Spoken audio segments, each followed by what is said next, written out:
Shalom dan selamat pagi sahabat setia Maturia Ministry.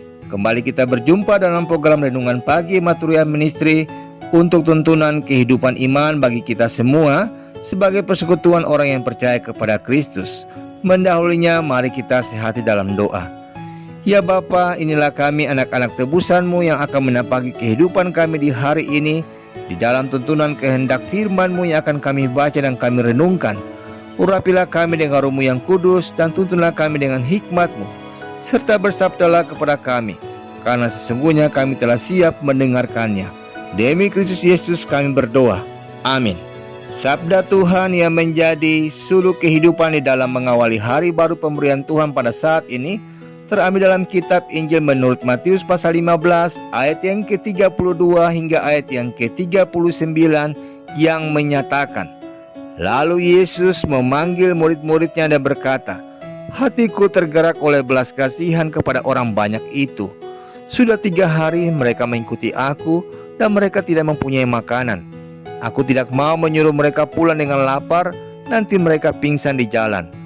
Kata murid-muridnya kepadanya, bagaimana di tempat sunyi ini kita mendapat roti untuk mengenyangkan orang banyak yang begitu besar jumlahnya?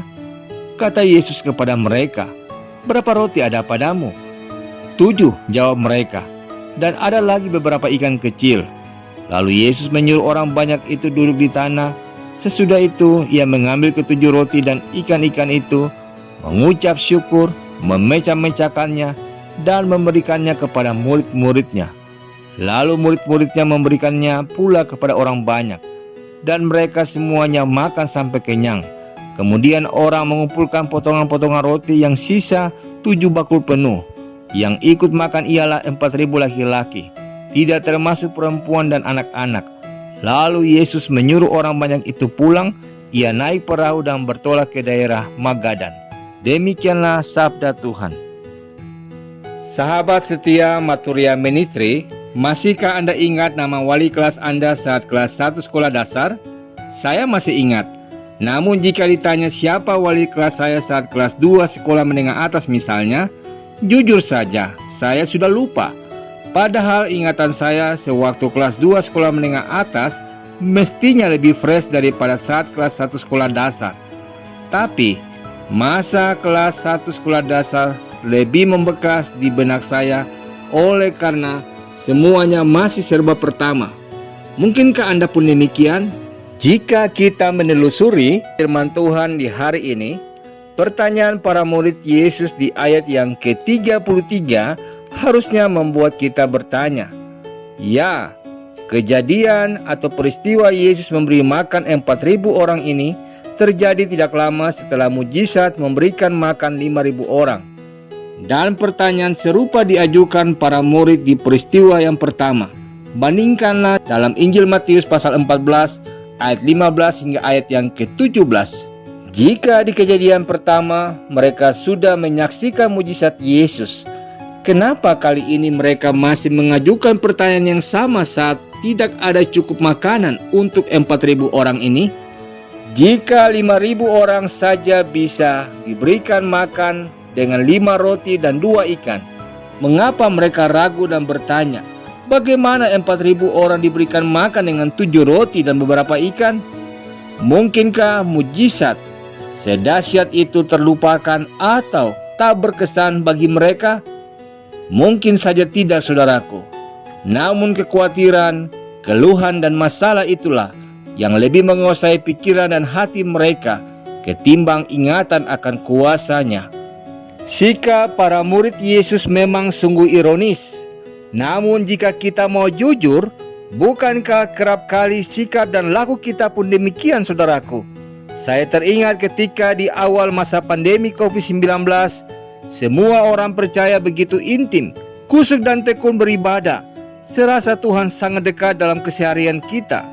Sekalipun ibadah itu dilakukan via daring atau lewat kanal YouTube masing-masing. Bahkan sempat viral menentukan jam sehati dalam doa dan puasa dalam menghadapi krisis akibat pandemi tersebut.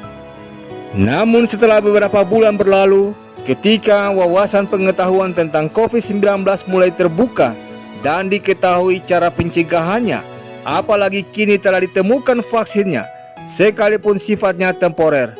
Semua relasi yang intim bersama dengan Tuhan itu pun perlahan mulai kendor.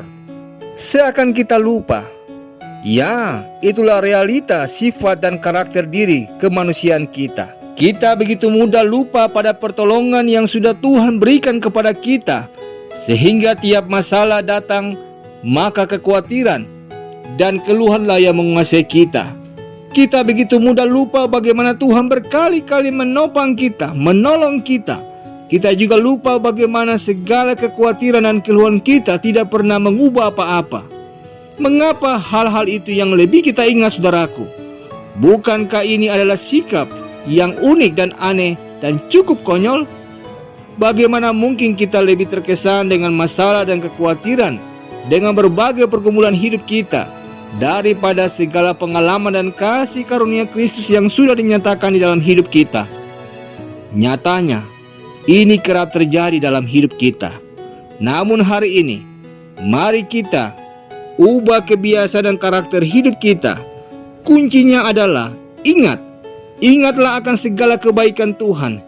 Ingatlah akan segala pertolongan Tuhan, perlindungan Tuhan, pemeliharaan dan janjinya.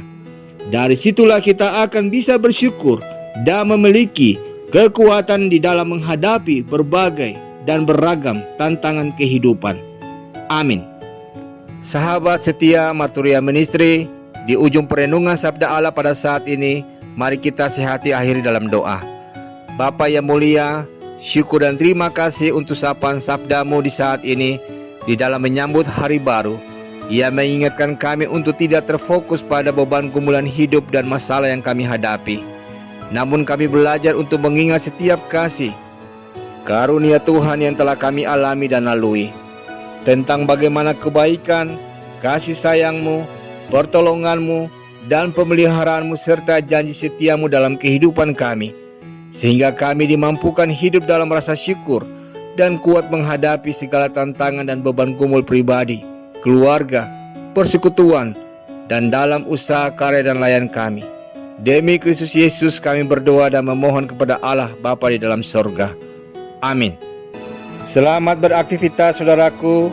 Ingatlah bahwa kesehatan tidak selalu datang dari obat-obatan. Sebagian besar datang dari pikiran, hati, dan jiwa yang tenang, yang bermula dari sikap yang selalu bersyukur dan hanya terpusat kepada Sang Halik, Pencipta kehidupan. Salam sehat selalu, sejahtera dan bahagia bersama keluarga terkasih, dan tetap menjaga kesehatan. Tuhan menyertai kita.